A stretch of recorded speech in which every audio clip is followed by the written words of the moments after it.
dit is wat ons wil doen. Ons wil sing van u goedheid, u getrouheid. Here, waar ons ongetrou is, bly u getrou. Here, waar ons so onseker is van môre, Here, u is verseker van alles. U is God. En ons eer u vanoggend, Here. Ons loof en ons prys en ons aanbid u, want u alleen, Here, is waardig. U alleen is God. In Jesus naam. Amen. Amen. Prys die naam van die Here.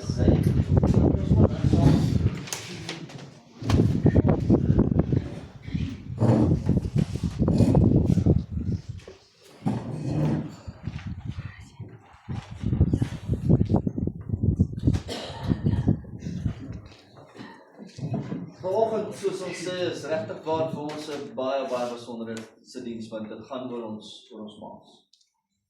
Alle eer aan die Here. Ons eerste fokus is Christus, altyd Christus. Maar ek lees hier so 'n gedeelte in die Bybel wat uitstaan van 'n ma wat in geloof staan. 'n Vrou wat ons nie regtig waar ken nie in die Bybel nie. Ons lees nie baie van haar. Daar's soveel vrouens wat gaan oor geloof en wat staan in Christus. En dit was vir my regtig moeilik geweest om vir 3 weke lank te probeer bid en afsonder en vir die Here te hoor. Isak, wat ons vir die Here gevra het, asseblief gee vir ons 'n woord vir die maas. Jy weet, daar's Hanna om van te praat, wat ons laas jaar oor gepraat het, en daar's soveel wonderlike voorbeelde, veral Jesus Christus se. En ek glo vanoggend dat hierdie spesifieke ma wat ons oor gaan praat, kan julle in julle eie maas sien. Ek kan dit sien in ons gemeente se moeders. Ek kan dit sien in my vrou. Ek kan dit sien in my ma. En kom ons delf 'n bietjie in. Onbekende vrou. Ons lees baie min van haar. Baie spesiale vrou. Met die naam van Jokabed. Nou Jokabed was hierdie besonderse vrou gewees en sy was eers Amram se tannie, voordat sy getrou het met Amram en 3 kinders gebaar het. Sy het 3 kinders gebaar en waarvan ons van die oudste dogter lees in hierdie gedeelte. Ons hoor nie haar naam nie, maar in hierdie gedeelte wat ons gaan lees, sê, was sy suster gewees. Ons lees wel van Amram en Jokabed, lees ons in Numeri hoofstuk 26 van vers 59, wat hulle name noem. Ons lees ook in Exodus hoofstuk 6 vers 19 lees ons van hulle. Ons sien in Hebreërs hoofstuk 11 waar the whole of fame, aard van geloof, hierdie hele hoofstuk 11 in Hebreërs wat praat van in geloof, sien ons die gedeelte van Amram en Jokabed wat geloop het in geloof.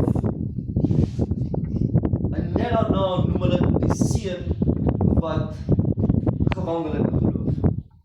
En hy moes dit gekry het van sy ouers. In die gedeelte wat ons gaan lees, julle kan solank julle Bybels vir my oopmaak daar, gaan wees oor Moses. Moses se ma, Jokabed. En ons sien in hierdie gedeelte, Moses was na Christus, is die belangrikste, maar Moses was die grootste vir my, man wat ons kan sien en kan lees in die Bybel wat God gevrees het, wat gewandel het met hom. Moses het 5 boeke geskryf. Hy het Genesis geskryf van die hele skepping. En hy was nie eens in daai tyd gebore nie. En ons gaan nou bietjie soontoe verwys. Maar hierdie man maak hulle maak movies oor hom. Skryf boeke oor hom. Almal praat oor Moses. En ek wil vanoggend sê, en ek waag dit om dit te sê, dat agter elke groot godsman is daar 'n goddelike man. Dit begin by 'n moeder. Alles begin by die ma. En ons gaan dit hier sien. En Moses was geroep gewees om Egipte uit die ballingskap uit te lei. Hy was geroep gewees om die verlosser te wees van Israel uit Egipte uit. Typiese Christus. 'n teken van Christus wat kom, wat die volk, sy kinders uit sonde uitlei. Wat die sonde breek. Wat die band van sonde breek. Was 'n typiese van Christus. En soos ek gesê het, wat God iemand wil gebruik vir sy koninkryk, begin hy by 'n goddelike vrou, begin hy by 'n ma. En dis hoekom 'n ma se rol in 'n huis, mans, kinders, ma se rol in 'n huis is verskriklik goed. God het hierdie plan vir hierdie kind. Maar dit begin by die vrou wat die kind opvoed, vorm, skaaf en voorberei vir hom, vir die koninkryk. Mothers are the makers of men. Hoe mooi wat ek sê. Mothers, ons dink altyd pa's is. Pa het sy rol. Hy is die priester in die huis, verseker. But mothers are the makers of men. Mothers. Ek glo by julle hart. Gaan baie vat om my te probeer gaan oortuig. Maar die rol van 'n ma waar die ma die kind oppas en voed en leer en versorg terwyl die man by die werk is. Ons besef nie die rol van die vrou. En hoe groot die rol is. Sy spandeer baie meer tyd saam met die kind as 'n man. Mothers are makers of men. So kom ons gaan na die boek van Genesis toe, ons gaan na hoofstuk 2 toe, sommer reg in die begin. Exodus, nie Genesis nie, Exodus hoofstuk 2, vers 1. Kyk hoe begin hy. En 'n man uit die huis van Levi het gegaan en 'n dogter van Levi geneem. Dis hoe hy begin. En die vrou het swanger geword en 'n seun gebaar. En toe sy sien dat hy mooi was, het sy hom 3 maande lank weggesteek. Maar toe sy hom nie langer verborge kon hou nie, het sy vir hom 'n mandjie van bessies geneem en dit met lijmgrond en pik bestryk. En sy het die seentjie daarin neergelê en dit in die riete aan die kant van die Nyl gesit. En sy suster, Nimriem, het op 'n afstand gestaan om te wete te kom wat met hom sou gebeur. En Farao se dogter het na die Nyl afgegaan om 'n bad te neem. En terwyl haar diensmeisies aan die kant van die Nyl heen en weer loop, toe sien sy die mandjie tussen die riete en stuur haar slavin en laat dit haal. Nadat sy dit oopgemaak het, sien sy die kind en kyk, dit was 'n seentjie wat huil. En sy het hom jammer gekry en gesê, dit is een van die kinders van die Hebreërs. Toe sy suster, Moses se suster,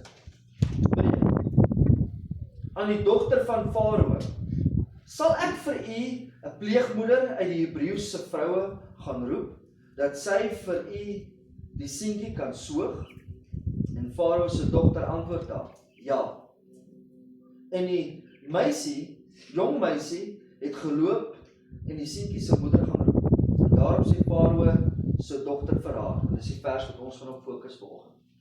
Vers 9. En Farao se dogter sê vir haar,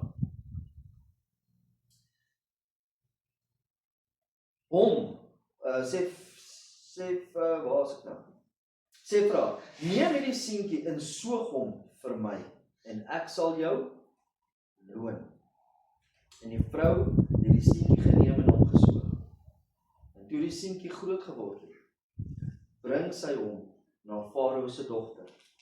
En hy het haar seun geword.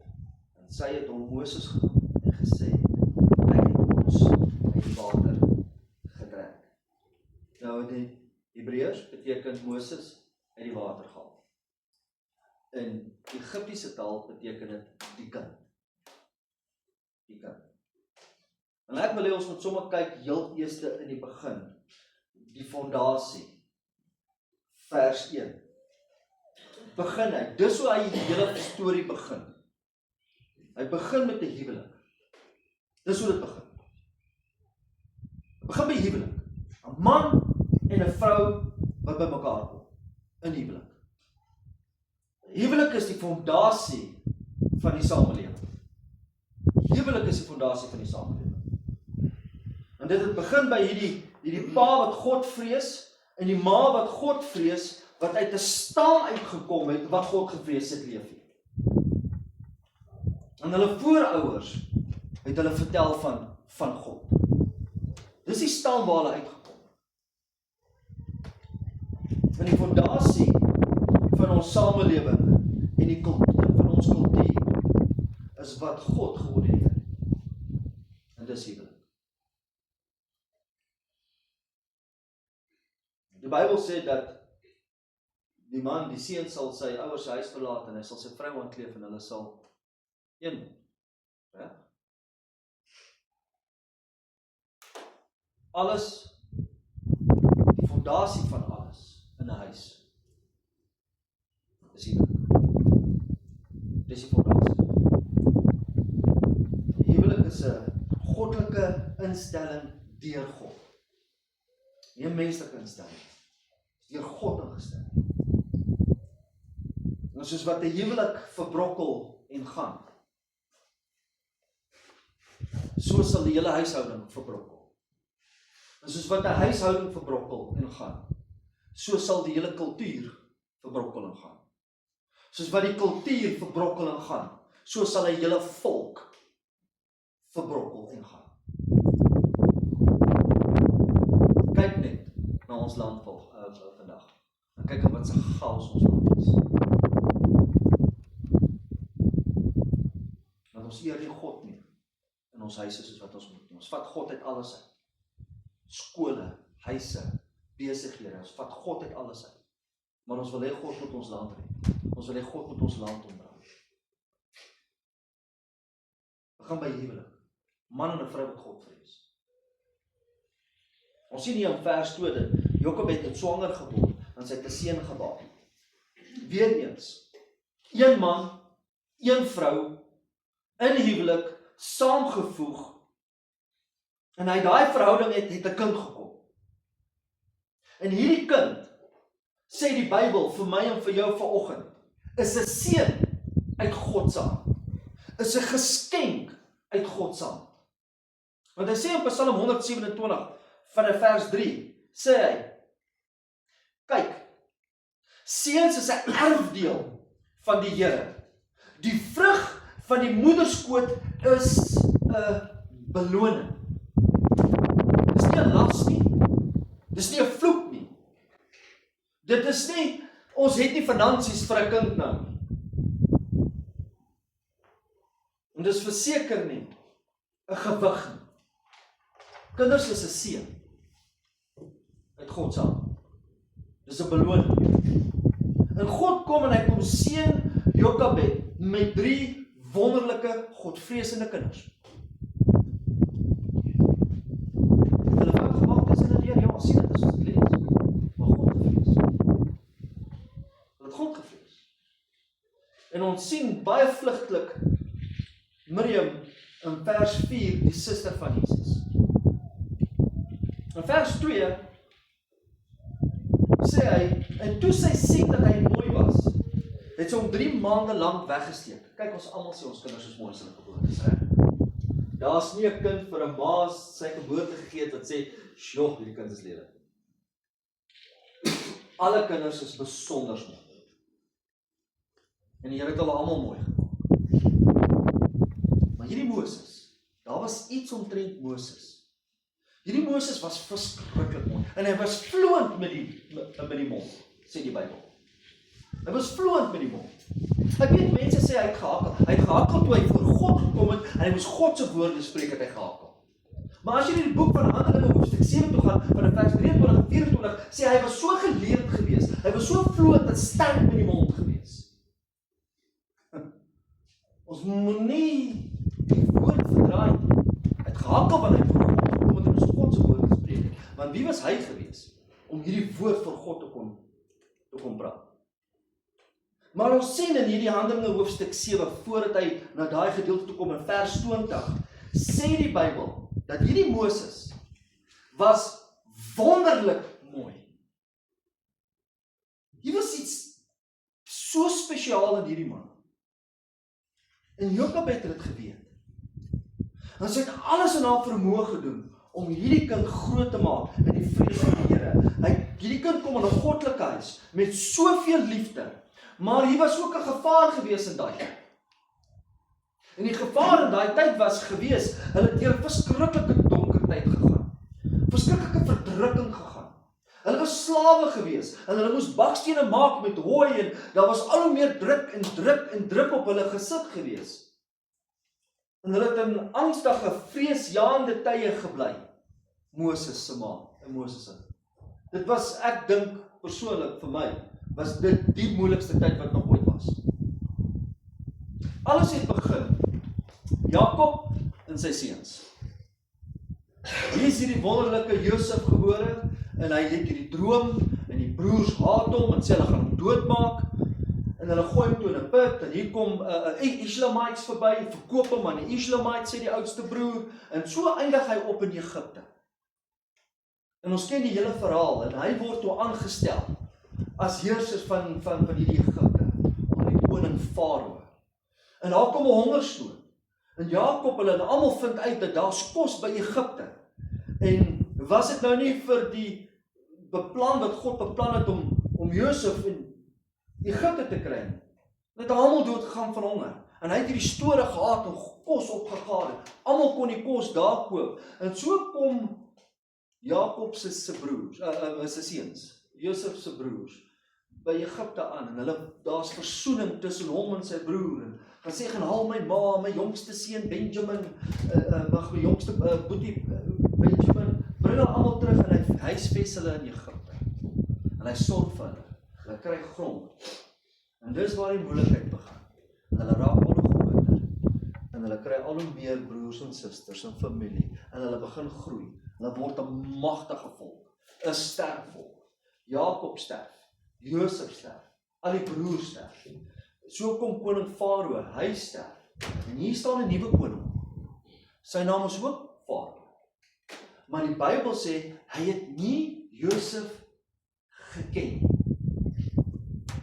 en hy het vrees oor hom gekom, en hy het gesê, hierdie volk is nou so groot, as hier moet oorlog uitbreek, is dit kobaai met ons moet 'n plan beraam, ons moet hierdie Israeliete vat, en ons moet hulle begin verdruk, en ons moet hulle begin slawe, en hierdie slawerny, hy was vir 400 jaar in slawerny gewees, 450, en hulle was verdruk, en in hierdie verdrukking, het die koning gesê, elke kind wat gebore word, seun wat gebore word, maak dood.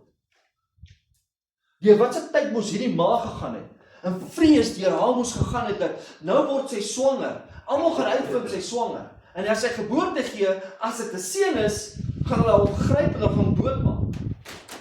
Dogters kan bly lewe, en deur wat se moeilike omstandighede hierdie vrouens moes gelewe het, hierdie Egiptiese vrouens, die Israeliete vrouens, die Hebreëse vrouens. En hy stel 2 vrugvrouens aan, Safira en Pua, en sê, as julle by die vrouens kom, en julle sien wat dit is, maak die kind dood, sê dit aan my en daar. Hulle doen dit nie, want hulle vrees God, meer as wat hulle die koning vrees. Die koning vind dit uit, die koning is boos kwaad, en hy kom na die 2 vrouens toe, en sê vir die vrouens, wat het julle gedoen? Sy sê, maar julle verstaan nie, hierdie vrouens van hierdie Hebreëse vrouens, hierdie Israeliete vrouens, is verskriklik sterk. As ons by hulle kom, het hulle klaar geboorte gegee. Hulle is nie soos die Egiptenare nie. Hierdie vrouens is besonder. En hierdie koning word kwaad. En hy sê, nou gaan ek 'n ander plan beraam. Nou gaan ek nie net hierdie 2 vrouens vra om hulle dood te maak nie. Nou gaan ek na die volk toe gaan. En ek gaan vir die volk sê, elke kind wat gebore is, en is 'n seun, moet in die Nylrivier gegooi word. Wat 'n preek op sy eie is, want hulle die God van die Nylrivier het hulle aanbid en hulle het hulle eie kinders in die Nyl gegooi en geoffer. Maar dis 'n preek vir 'n ander dag. En hier vat hulle elke seun wat gebore is, gryp hulle gooi hulle in die Nylrivier. Hoor wat sê hierso in vers 22 van Eksodus hoofstuk 1. Toe gee Farao aan sy hele volk bevel en sê, al die seuns wat gebore word, moet julle in die Nyl werp. Wat 'n vreesaanjaende tyd het daai vrouens gelewe.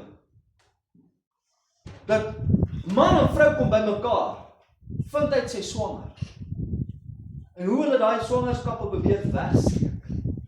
En die kind wat gebore is probeer wegsteek. Maar daar's 'n hele volk wat oprek teen hulle.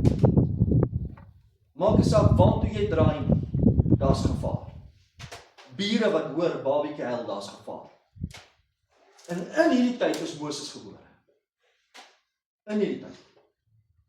Die gevaarlikste tyd.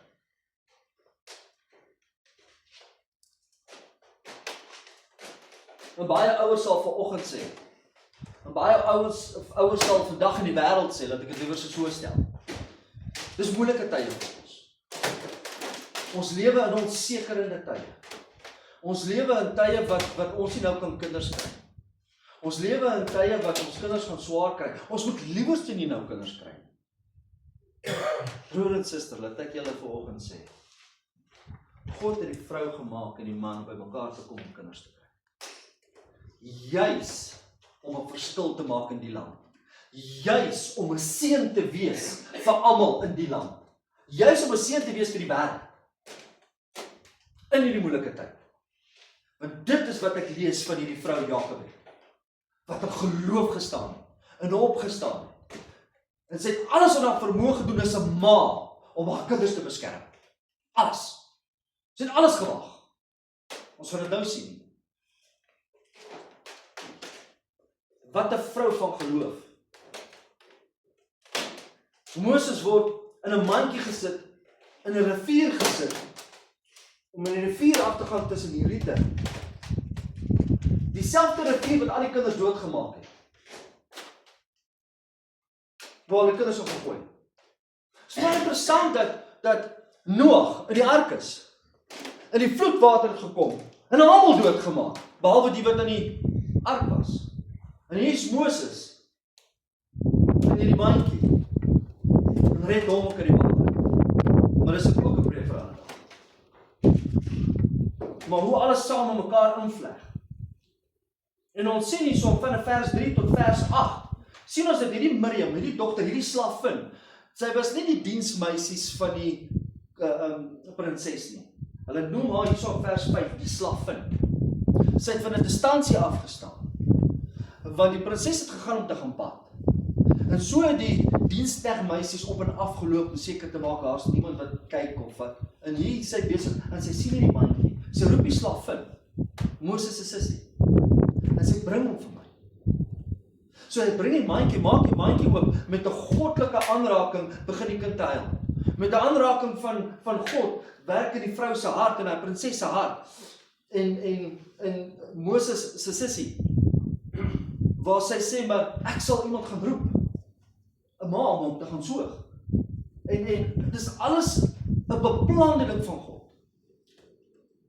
En sy hardloop en imagine, ma, jou geloof is waar. Moses is gered. Hulle wil hê jy moet hom kom soog. Kom ma, kom. En ma kom dan by hierdie prinses. En ons sien hierdie wonderlike woorde in vers 9 wat ons op fokus. Neem hierdie seentjie en soog hom vir my, en ek sal jou loon gee. Ek sal jou loon gee. Wat beteken loon? Seën. Engels noem dit reward. I will reward you. Beloning. Jy sal 'n beloning ontvang. Is dit nie wonderlik nie? haar kind, sy moet na haar kind kyk en dan gee God haar nog 'n beloning om na die kind te kyk. Wat 'n dubbele seën. Wat 'n dubbele seën.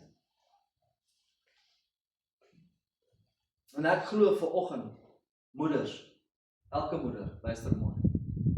Ek glo in my hele hart. Die Here sê vir die ma's, moeder, vat hierdie kind, soog hulle vir my, en ek sal jou eer. Ek sal jou seën.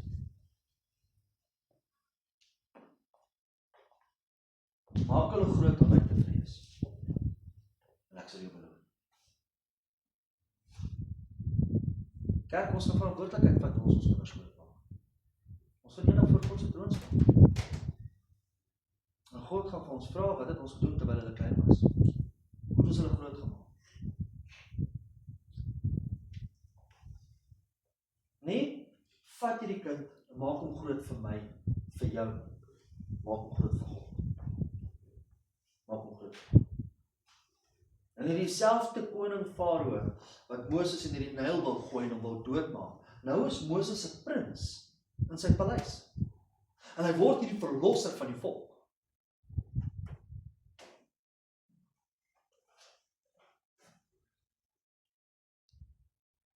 Ek wonder wat die volk moes gesê het, daar bure moes gesê het, die nasies moes, ek wonder wat moes hulle gesê het, dat hier loop, hier skielik loop Jakobet met hierdie babatjie huis toe. Hoe agter moes hulle gepraat het en geskinder het en goed gesê het, ja, maar hierdie is Farao se kind. Nee, hierdie moet seker haar kind wees. Hoe het sy dit reg gekry? Hoe kry hulle die kind? Hoe loop sy? Hoe niemand het geweet nie. Daar moes hierdie groot, as ek my oor maak en ek begin dink aan in hierdie week, speel die hele movie deur my kop. Hoe hulle moes te kere gegaan het in die oproer wat daar was. Hoe kry hierdie vrou dit reg? Hoe was dit moontlik? En ek glo sy moes gesê het, hierdie kind behoort nie aan Farao se dogter nie. En hierdie kind behoort nie aan my nie. Hierdie kind behoort aan God. Ek dink dis moes haar woorde gewees het uit haar mond uit moes kom. Hier is God se kind. Nie die koning se kind. Moeders, julle kinders behoort aan God. En is gegee vir jou vir 'n baie klein rukkie as 'n geskenk om hulle op te voed om op te vrees.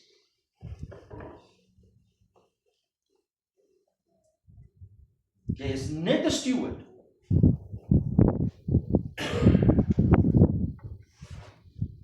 Ek glo, God sê dieselfde vandag vir my en vir jou en ek het dit nou genoem, as wat die prinses sê. Neem die kind, soog hom vir my, en ek seën jou. God kies Jakobet. God kies haar om Moses se ma te wees. En God kies Moses om haar seun te wees. Net soos wat God jou kinders vir jou gekies het. Jy is so spesiaal dat God gekom het en gesê het, ek gaan vir jou die beste gee. Hierdie kinders behoort aan jou. Kinders, so het God gekom. En God het jou ma vir jou gekies. En God het vir jou die beste ma gegee wat hy moontlik was. Die beste. Spesifiek het God jou vir haar gegee. Dis nie van, oeps, nou het God 'n fout. Nee. Hierdie is beplan. Elke kind met elke gesin. God het geweet. Gaan die ma wees. En ons moet ons ouers eer. Ons moet ons ma lief hê. Hier sit my ma vanoggend. En ek dank die Here vir my ma. Ek dank die Here vir die voorbeeld wat sy al die jare en hoe sy gewerk het en al die jare wat sy deur gegaan het. En ons as kinders beskerm het. Deure toegesluit het, ons onder die bed weggesteek het en ek kan alles onthou. Moeilik, swaar groot geword. Maar nooit tekort aan liefde nie. En hoe my ma gewys het vir ander hoe sy omgee en altyd ander voor haar gesit. Altyd. En dank ek die Here vir my vrou. En maar vir my kinders. Hoe eer ek my vrou vandag? 'n massiewe impak gemaak in my lewe. Ons sê dit nie genoeg nie. Ons sê dit nie genoeg vir ons maas. Ons het julle werklik lief en dankie vir alles. Dankie.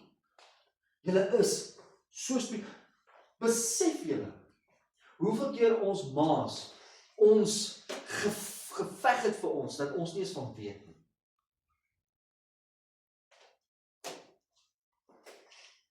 Ons besef dit. Want ons nie alles self spreek. Of ons sal sê, hoekom het die Here my die maag gegee? Of hoekom het die Here my hierdie kind gegee?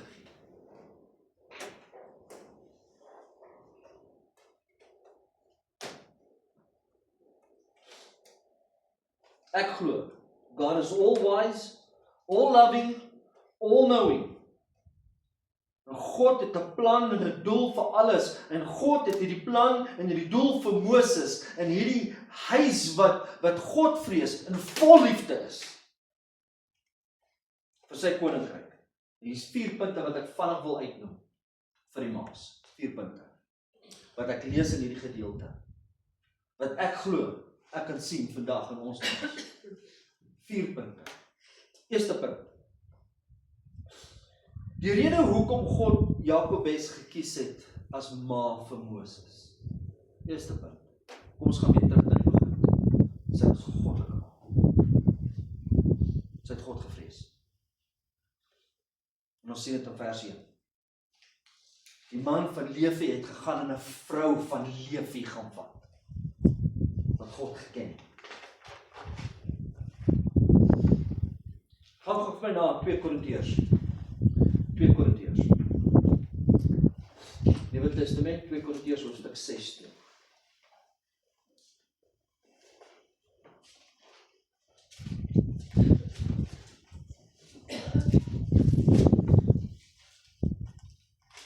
Hoor gou wat sê hierso. 2 Korintiërs hoofstuk 6 van vers 14 en vers 15. So sê hy: Moenie in dieselfde juk trek saam met ongelowige nie. En watter deelgenootskap het die geregtigheid met die ongeregtigheid? En watter gemeenskap het die lig met die duisternis? En watter ooreenstemming het Christus met Belial? Of watter aandeel het gelowige met die ongelowige? En hier sien ons 'n man wat God vrees, 'n vrou wat God vrees, wat bymekaar kom.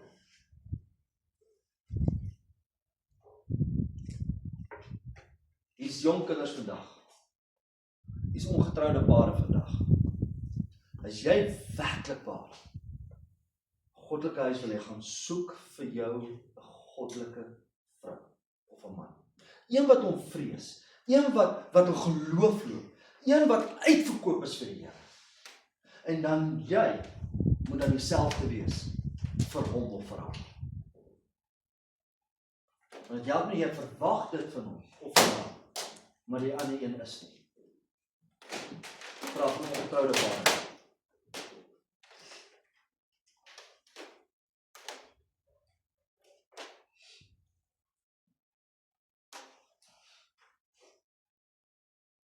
Ek dank die Here vir my ouers. Nommer 2. Hoekom het God Jakobet gekies as ma? Want Jakobet was 'n gewillige ma. Sy wou ma wees. Sy het nie gesê nee, hierdie moeilike tye, hierdie druk tye, hierdie gevaarlike tye, nou gaan ek nie meer saam, een wees met my man nie. Gesê ek wil nie nou swanger word nie. Sy wou 'n ma wees. Dit was haar doel. Sy wou 'n ma wees. Willens en wetens. Sy het deelgeneem om ma te wees. Sy het haar kind weggesteek. Haar swangerskap het sy weggesteek. Sy wou ma wees. As jy nie wou ma wees nie, het jy vir hulle gesê, "Oké, kom, mense seun, asseblief vat hom net weg, maak hom dood." Nee, sy het alles in haar vermoë gedoen, want sy wou 'n ma wees. Sy was hierdie toegewyde vrou gewees, om haar kind te sorg en te beskerm. En dit is hartseer vandag. Dit is regtig vir my baie hartseer om te sien dat ouers dink dat 'n kind is 'n hindernis en 'n las. In plaas van 'n seën.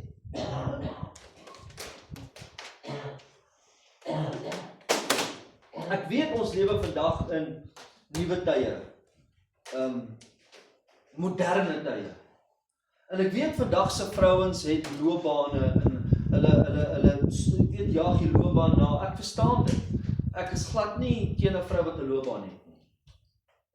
Maar wat ek wil vra vanoggend is jou loopbaan bo moederskap? Want moederskap is die belangrikste roeping wat 'n vrou voor geroep is. En ek dink ons as predikers, ons as pastore val daar, want ons spreek nie van die kansel af genoeg, hoe belangrik die rol van 'n ma is nie.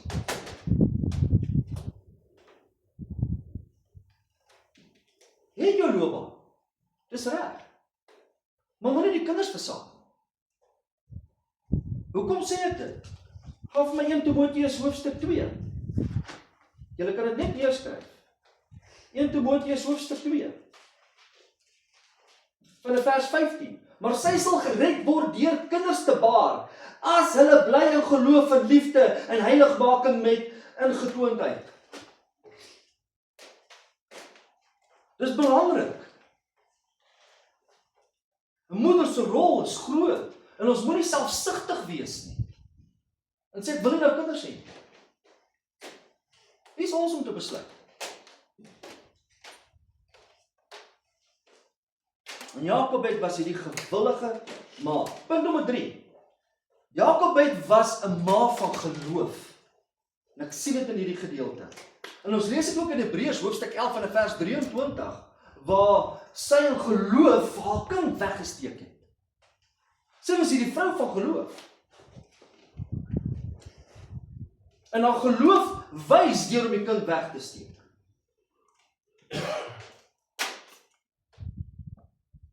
En ons het God, vrees en 'n ma's en pa's nodig om die hele land te kan terugdraai na God toe. Anders dan gaan die land nie na God toe gaan nie. Ons het God nodig. Maar wat se geloof moes hierdie vrou gehad het? Die babatjie is gebore en hier begin die babatjie te huil. Babatjie is siek. Babatjie het koors. En gaan deur hierdie hele ding met die kind. En almal moes wonder, maar vir 9 maande, waar is Jakobet? Hoekom sien ons haar nie meer nie? Hoekom beweeg sy nie meer so op en af soos altyd nie? Wat het geword van haar? Want sy moes in hierdie geloof gewandel het. 'n geboorte gegee het aan haar kind met geloof.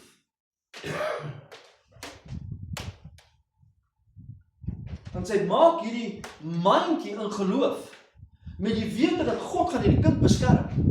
En sy weef vir die mandjie en smeer hom met kleigrond en pik. Sit haar seentjie binne-in. Kom by die rivier. In geloof, skelm wat niemand weet nie. Sit hom daar neer. En hy sê moes gesê, Here, in u hande gee my dit. En sy moes omdraai en wegloop. Kan julle onthou? Julle kinders, eerste dag met laerskool, hoërskool, ons kinders wat nou skielik in die huis uit moet gaan, en ons het so kort tydjie met hulle gehad, is al wat ek jou kan bemoedig, pa en ma, is om te sê, Here, my kind gaan uit, maar ek gee my kind oor, veilig in u hande. Want dit wat ek kon gegee, het ek vir hulle gegee. Die verskil. Christus wat ek kon gewys het in daai tyd, het ek gedoen. Ek gee hulle oor, in geloof, in u hande.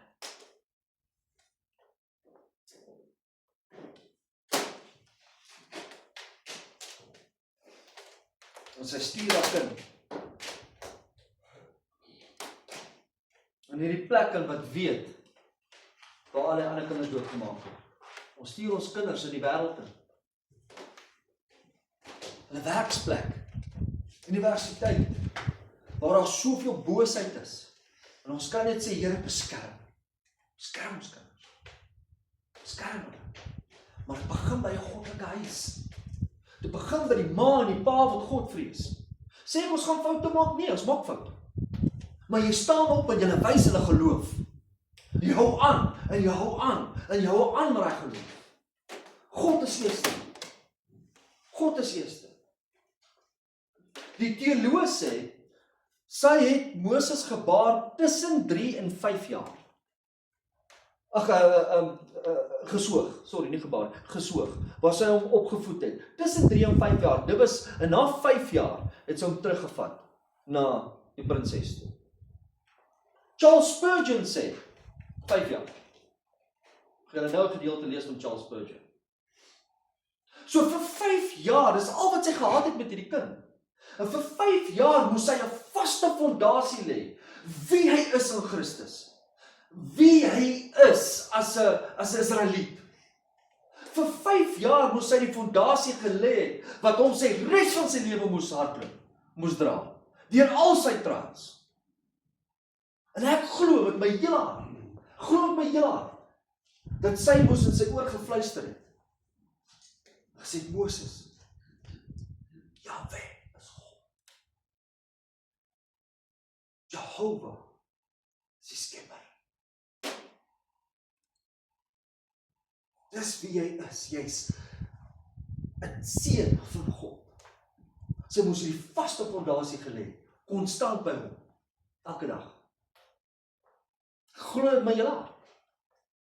Want dis hoekom in Hebreërs hoofstuk 11 en vers 24 sê hy, en Moses was in geloof. En waar het hy die geloof gesien? By Maanpaal. Dis waar dit begin.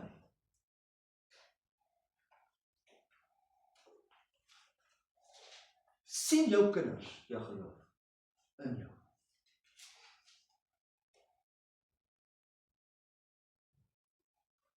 Maar hier was swaar tye, donker tye, as hy het geloof en geloof. En ek praat vanoggend met julle moeders. Moeders, ek praat vanoggend met julle. Want dit help nie ons sê in die huis, ons loop in geloof. En dan freak ons uit, as dinge bietjie swaar gaan. Kinders luister nie net na wat jy sê nie. Kinders kyk hoe jy optree.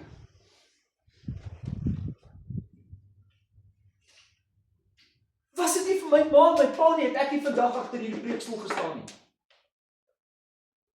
Wat konstant vir my gebid het, dag en nag. En die gebede wat jou ma is dalk nie hier nie, sy woon by die Here, maar jou ma het dag en nag gebid vir jou. En hier sit jy vandag, en jy dien die Here. 'n ma van geloof.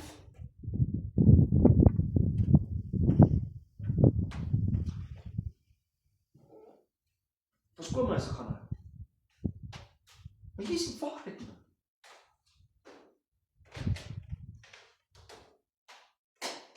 Hier was 'n goddelike ma gewees wat geloof het in geloof, en hoe wonderlik was sy vir Moses. 'n Laaste punt. Jokebed, luister mooi. Jokebed was 'n toewydende ma in haar taak as 'n ma. Joh, wat 'n rol 'n ma speel in alles in daai kind se lewe. Sy was nie net 'n goddelike ma nie, wat ons gesien het nie. Sy was nie net 'n gewillige ma, 2 wat ons gesien het nie. Sy was nie net hierdie gelowige ma, 3 wat ons gesien het, maar sy was hierdie toegewyde ma. En sy het haar kind groot gemaak. Al het daar ander stemme gekom, al het mense haar anders te gekyk, het sy willens en wetens 'n toegewyde besluit gemaak om haar kind vir God groot te maak. Ons sien dit in vers 9. Neem hierdie kind en soog hom vir my. Sy het nie haar verantwoordelikheid gevat en vir 'n ander vrou gegee nie. Toe sy die kind gekry het nie. Teruggekry het van die prinses af nie. En gesê het, "Oké, ek het my kind terug, maar kom ek gee hierdie kind oor aan my diensmeisie om groot te maak." Nee. Sy was 'n gewillige ma. Sy was 'n toewydende ma. Wat gesê het, ek is toegewyd om my kind groot te maak. Ek is toegewyd om deur alles te gaan vir my kind. En in die kort, klein rukkie, lê sy hier die fondasie wat Moses gedra het tot die dag die Here hom kom haal. En ons sien hoe Moses loop vir 40 jaar in geloof. En toe sien ons weer hoe Moses loop in 40 jaar in die woestyn. 80. As gevolg van 'n ma. As gevolg van 'n ma wat gesê het, ek gaan my kind grootmaak om God te vrees. Kyk wat sê Efesiërs. Efesiërs hoofstuk 6. En ek is amper klaar. Efesiërs hoofstuk 6. En hy praat van huwelik en hy praat van kinders. En hy kom by die gedeelte van Efesiërs hoofstuk 6 van vers 4 en hy sê, vaders, moenie julle kinders vertoren nie. Maar luister nou, hier's 3 goed wat hy noem, wat ek gesien het in Jokabed. 3 goed. Eerste een, maar voed hulle. 1. Openttig hulle. 2. En vermaning in die Here. 3. 3 goed. En ek sien dit vandag baie min in hierdie moderne lewe waar ons bly vandag. En ek gaan vlugtig hierdeur hardloop. Voed hulle op beteken wees vir julle kinders lief. Dis wat die Hebreëse woord beteken. Wees vir hulle lief. Ongeag enigiets, wees vir hulle lief. 1. Tug hulle. Dissiplineer hulle. You spare the rod, you spoil the kid, sê Salomo in Spreuke. Maar hy sê nie hier mishandel, slaan, vervloek en al hierdie goed met jou kind nie. Hy sê in 'n goddelike, Bybelse, liefdevolle manier tug jou kind. En dan sê hy hierso vermaning van die Here. Vermaning van die Here wat ek glo Jokabed gedoen het. Leer hom of haar van God. Leer jou kinders. En hier sien ons dat hierdie Moses skryf die eerste 5 boeke. Hy is nie eens gebore in die skepping nie, maar hy skryf Genesis.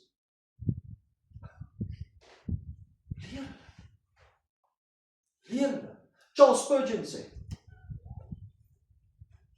before a child reaches 7, teach them all the way to heaven. Better still, the work will thrive if they learn before they 5.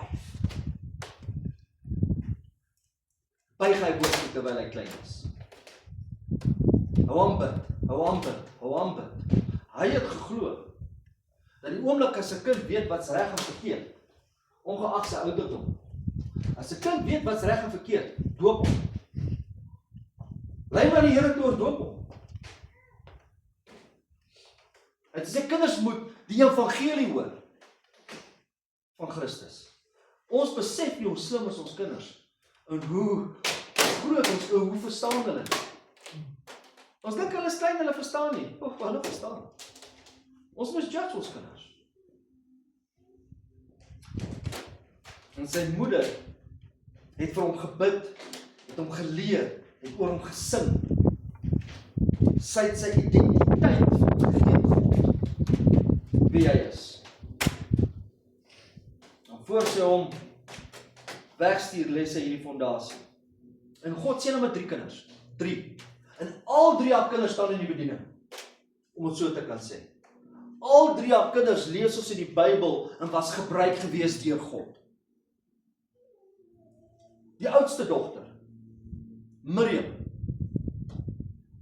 Sy is die eerste vrou wat begin profeteer het. Sy het liedjies geskryf. Sy was 'n aanbidder gewees. Sy het liedere geskryf. Aaron, die tweede oudste boetie. Aaron was die eerste priester van die Levitiese priester. Hy was die vader van die priesterskap. Moses, die jongste boetie, het die volk uitgelei. Hy was hierdie tipe van 'n Christus, hierdie verlosser wat die volk moes uitlei uit ballingskap.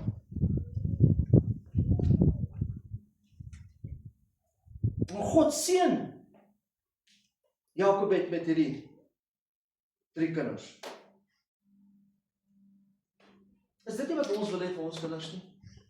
Is dit nie wat ons wil hê dat ons kinders in geloof moet loop Ons weet hulle gaan dalk eendag groot word en hulle is uit die huis uit en hulle gaan hulle eie pad loop. Wil ons nie hê ons kinders moet ook die Here vrees nie.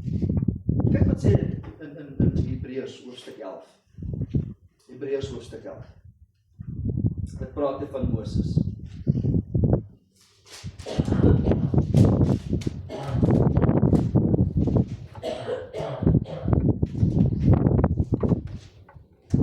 En deur geloof het Moses, toe hy groot geword het, geweier, luister mooi, geweier om die seun van Farao se dogter genoem te word, omdat hy verkies het om liewer sleg behandel te word, saam met die volk van God, as om 'n tydjie lank genot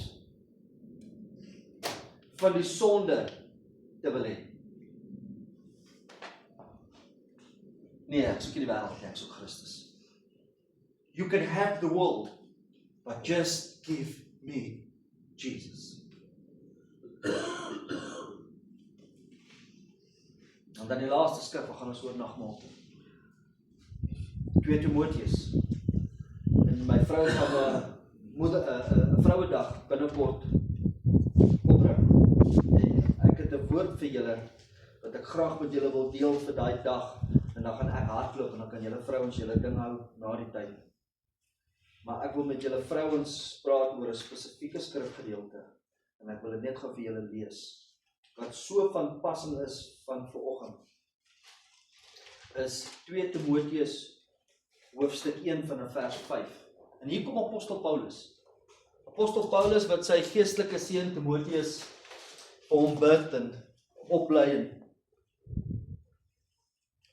En luister wat sê apostel Paulus vir die jong seun Timoteus. Nou, oumas, almal wat oumas is, luister mooi wat sê die woord hierso. En as ek my herinner, die ongeveinsde geloof wat in jou is, wat eers gewoon het in jou grootmoeder, jou ouma, Louise, en in jou moeder, Eunice, en wat, daarvan is ek oortuig, ook in jou is. Hier kom 'n ouma, en sy het haar dogter lief, en sy gee hierdie geloof wat sy sien, wat die dogter sien van ouma, pas sy aan na haar dogter toe. Hier loop die dogter in geloof, in vrees God, en sy gee dit vir haar seun Timoteus. Want hy sê, want dit wat ek in jou sien, het ek in jou ma en in jou ouma gesien. En ek weet is ook in jou. En dit is wat ons moet streef na. 'n huis wat die Here dien, 'n ma en 'n pa wat God vrees. En die ma se rol. Dan kom ons vandag by ons huise en kom ons gee eer aan ons vrouens. Kom ons sê vir hulle, my vrou, hoe ek jou werklik waardeer. Wys dit altyd. Maar jy het nog altyd my werk. Almal gesê het, skei hom. Jy gesê hier.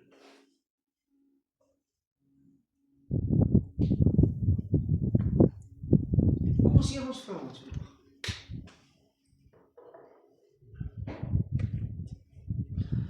Smaai ek op asseblief vir die nagmaal.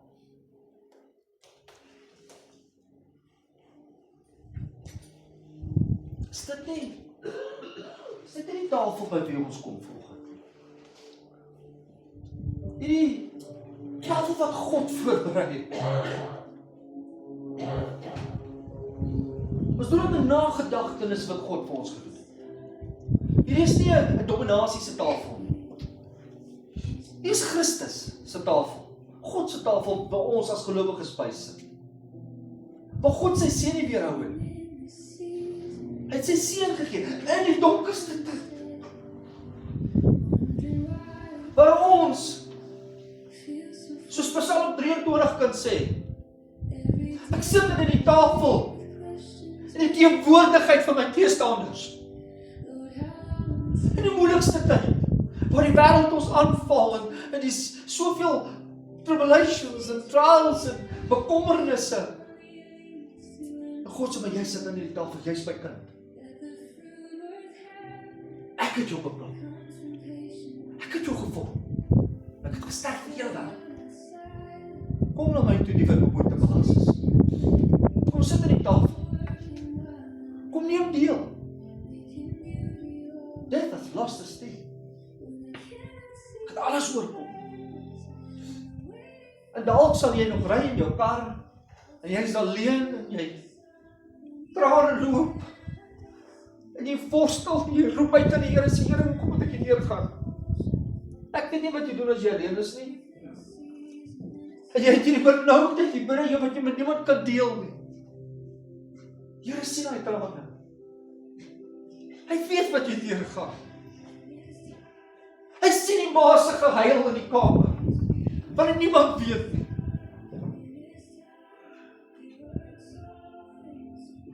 Kom na die tafel toe, sê hy vanoggend. Staan in geloof. Hou my vas. Strek uit. Raak aan my. Roep op my naam. Ons het kinders in ons klein gemeente wat verskriklik seer. Maar Here nie dien nie. God nodig het. Ons hou aanbid en aanbid en aanbid. Want ek glo met my hele hart, die gebede van my oumas en my ma, al daai gebede kom nog steeds voor God.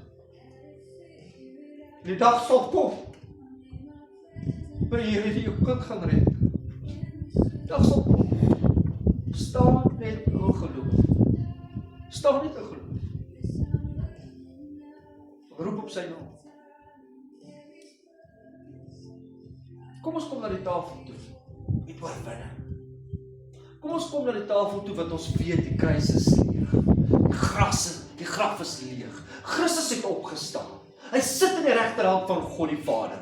Die hemele is oop. Hy het God die Heilige Gees gegee wat in ons woon.